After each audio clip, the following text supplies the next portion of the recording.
বীরভূমের মল্লারপুর আর এই মল্লারপুর থানার বাজিতপুর গ্রাম পঞ্চায়েতের পাথাই গ্রামে কাল গ্রামবাসীদের হাতে আক্রান্ত হয়েছিল পুলিশ। সেই ঘটনায় মল্লারপুর থানার পুলিশ 16 জনকে গ্রেপ্তার করে। শুক্রবার বেলা 12টা নাগাদ রামপুরহাট মহকুমা আদালতে পেশ করল। ধৃত ব্যক্তিদের মধ্যে আছে 4 জন মহিলা ও 12 জন পুরুষ। প্রসঙ্গগত, বৃহস্পতিবার পরকীয়া নিয়ে পারিবারিক অশান্তি থামাতে গিয়ে গ্রামবাসী ও পুলিশের সঙ্গে সংঘর্ষে মাথা ফাটে পুলিশের এক এএসআইয়ের। গ্রামবাসীদের মারে জখম হন মোট 7 জন পুলিশকর্মী। এক পুলিশ আধিকারিকের মাথায় 28টি স্লাইও লাগে।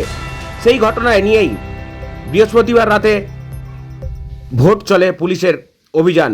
পাথাই গ্রাম সহ পার্শ্ববর্তী গ্রাম থেকে এই 16 জনকে গ্রেপ্তার করা হয়। যদিও গ্রেপ্তার হওয়া ব্যক্তিদের অভিযোগ তাদেরকে মিথ্যে অভিযোগে গ্রেপ্তার করা হয়েছে, তারা এই ঘটনার সাথে কোনোভাবেই যুক্ত নয়। শুনুন কি বলছেন। কি নাম তোমার? আমার নাম কাঞ্চন মাল। কাঞ্চন মাল। আচ্ছা, কারা মেরেছিল? স্যার যারা মেরেছিল তাদেরকে চলেন চলেন চলেন চলেন। হ্যালো, পুলিশকে মারধর কেন করছিলেন? চলেন চলেন চলেন চলেন চলেন চলেন।